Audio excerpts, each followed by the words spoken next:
নমস্কার বন্ধুরা, নতুন একটা বাথরুম ফিটিংস করা হয়েছে। এটা কীভাবে করা হয়েছে সেটা আপনাদের সব দেখানোর চেষ্টা করা হয়েছে। এই বাথরুমের কাজ কিন্তু আমার হাতে করা না, এটা অন্য একজন করেছিল। তো কী কী ভুল হয়েছে সেই জিনিসটা আগে আপনাদের প্রথমে বলা হচ্ছে, দেখানোর চেষ্টা করছি। শাওয়ারের যে হাইটটা করেছে সেইটা সেটা দরকার ছিল এটা আর একটু 1 ইঞ্চি তুলে দেওয়া, বা ওয়ার্ড শাওয়ার সিলিংয়ের উপর থেকে দিতে পারতো, নাহলে তো মাথায় তো লেগে যাবে। এটা কেউ ছিল মানুষ, এটা থেকে যাবে। প্রথম একটা ভুল। দ্বিতীয় একটা ভুল করেছে কি, এই যে গিজারের যে পয়েন্টটা করেছে, এখানে 6 লিটারের গিজার বুঝবে না, এখানে 3 লিটারের গিজার এখানে বুঝবে। অতএব আপনারা যখন এই যে এই কাজগুলো করবেন, ঠিক আছে, তখন মানে এই অ্যাঙ্গেল ককের হাইট অন্তত এই লেভেল দেবেন, এই উপরে দেবেন, এইখানে একটা ফুটো করবেন, গিয়ারটা উপরে বসানোর চেষ্টা করবেন, তাতে আপনাদের ভালো হবে। দেখতেও বাথরুমের গেট আপটা অন্যরকম চলে আসবে। আমরা এখানে একটা ডাব্লিউসি গ্যাসকেট কমোডারটা লাগানো হয়েছে। এই কমোডটা লাগানো হয়েছে ফিটারের মাধ্যমে। এই যে পয়েন্টটাও সে বলেছে ভুল করেছে, এটা যে করেছে সেই পয়েন্টটা হবে তোমার বাঁদিকে। এই অ্যাঙ্গেল ককের পয়েন্টটা দরকার ছিল বাঁদিকে করা। এটা এখন ওটা কী করবো, এর জন্য কিছু করার না, 3 ফুটের কানেক্টর দিয়ে নিয়ে এটা লাগানো হয়েছে।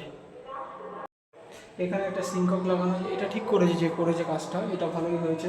সিঙ্ককের একটা করেন, জলটা দেখুন কত স্পিডে পড়ছে, ফিটিংসগুলো আমরাই করেছি জলে। আর বাইরে একটা ক্যাবিনেট মেশিন লাগানো হয়েছে।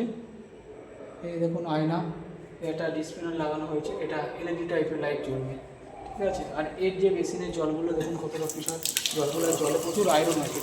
এখানে ক্যাবিনেটটা লাগানো হয়েছে, এগুলো সব ক্যাবিনেট মেশিন ব্যবহার করেছি হলো পপ আপ ওয়েস্ট। এরকম জলটা স্টোর করতে পারবেন, জলটা জমবে, আর এটা যখন কিছু বন্ধ করে দিতে হবে।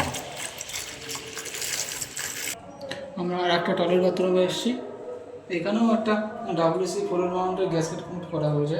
এই যে দেখেন, এটাও সেম করেছে, অ্যাঙ্গেল ককটা করে ফেলেছে বাঁদিকে করেছে। এই দেখেন বাঁদিকে করেছে, ডান দিকে ঢুকে ডান দিকে করেছে, এটা দরকার ছিল বাঁদিকে থাকে। এটাও 3 ফুটের কানেক্টর দিয়ে আমরা করেছি এটা। আর এটা যে মেজারমেন্টটা করেছে, মেজারমেন্টটাও সব ভুল লেগেছে। আমরা অফ সাইড প্যান কানেক্টরের মাধ্যমে এটা মেলানোর চেষ্টা করেছি। আর এই সিলিং শাওয়ারটা যে করেছে, শাওয়ারটা দেখুন, এটা একটু উপরে রাখা দরকার ছিল। 7 ফুট হাইটে, এটা 6 ফুটের হাইটে আছে। এটা এই হাইটে দিলে ভালো হতো, ঠিক আছে। নর্মাল করে দিয়েছে। মিক্সচারটা যা করেছে মোটামুটি চলে যাবে। মিক্সচার করে দেখুন, মিক্সচার দেখুন, জলের ভালো মিক্সচার আসছে, জলের মিক্সচারটা ভালো। এদিকে বাঁদিকে গরম জলের লাইন করা হয়েছে, এই দেখুন গরম জলের লাইন করা হয়েছে। এদিকে ঠান্ডা, এটা আমরা করেছি, ঠান্ডা কানেকশন করা হয়েছে। আর এটা হ্যান্ড শাওয়ার করা হয়েছে। এখন জল ফিল্টার দেখুন, জলের ফোর্সটা ভালো। এখানে একটু ইঞ্চি কম ব্যবহার করা হয়েছে। কোমোটের মালপত্র ফিটিংস যে আমাদের সামান যা যা আনা হয়েছিল সব এখানে রাখা রয়েছে, এই দেখুন। আর যদি বাথরুমটা ফিটিংসটা ভালো লাগে, অবশ্যই একটা লাইক ও সাবস্ক্রাইব করবেন।